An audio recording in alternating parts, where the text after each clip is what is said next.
Hello everybody, my name is Rohit Deshpande, and in this video we are going to finish up our app. And there's one last thing that we have to do, and that is we want to add the ability to actually save these images that we're modifying. Because we can put in all this work of changing the contrast and the brightness and everything, but if we don't save the images, then how do we actually deal with it? So first things first, we have to figure out what mechanism do we want to save images.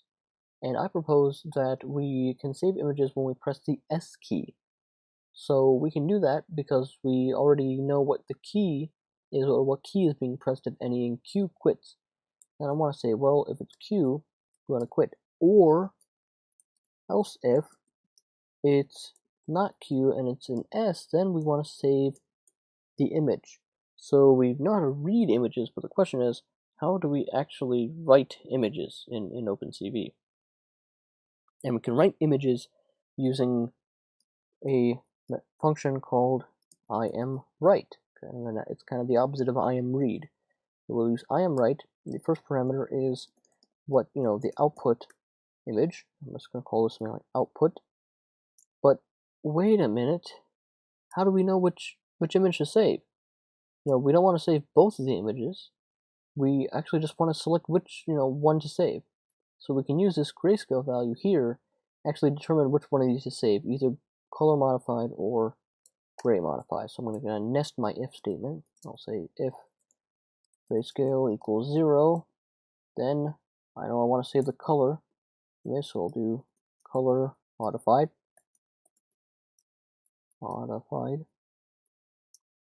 Else, then I want to save the gray modify. So IamWrite.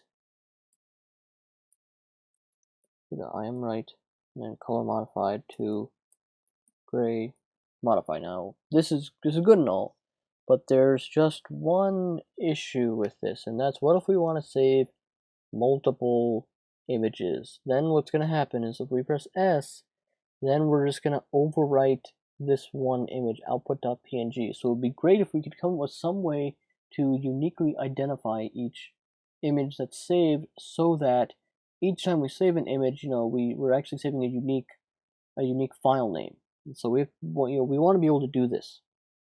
So one easy way to do this is to actually have a counter of each time that you save the image. And so maybe the first time that we save it's just going to be like output 1 or something, and then the second time we save it'll be output 2, and then so on and so on. So we can append that number to this file name. So what we can do is create a counter variable outside here.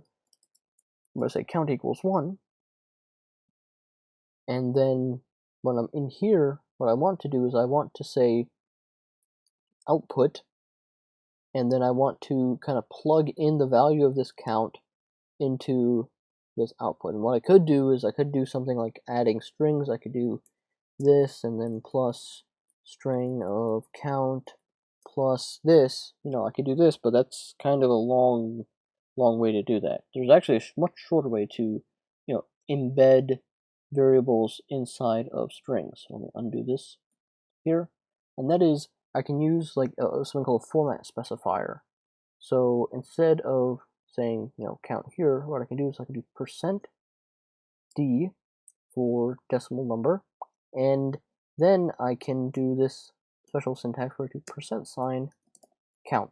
And so this looks kind of confusing at first, but what's actually happening is when I do this % count, what's going to happen is it's going to look for a special character, like %d is a special substitution character, and it's going to take the value of this count and then embed it into the string at this position.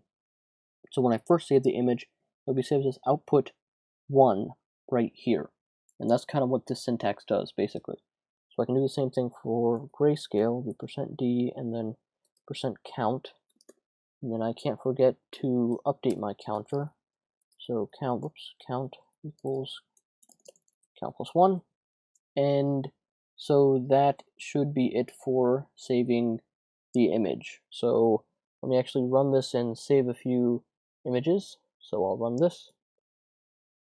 Okay, let me just like make some modifications here and hit the S key various times to save a couple images here.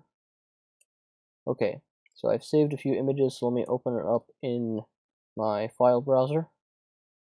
So here are the images in my file browser, and if you look at the file names, they indeed go output. I've saved 4 images, output 1, 2, 3, and 4, and I can like cycle through them like this.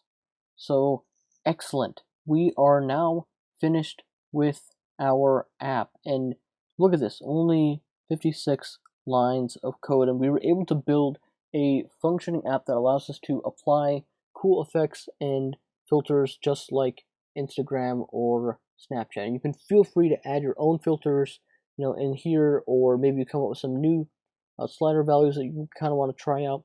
Please feel free to do so, and please feel free to post any cool filters that you discover. I mean, part of this is just figuring out which values are, look nice for the image. So feel free to, if you find something that's really cool, feel free to post it so that others can also know, they can apply your filter to their images.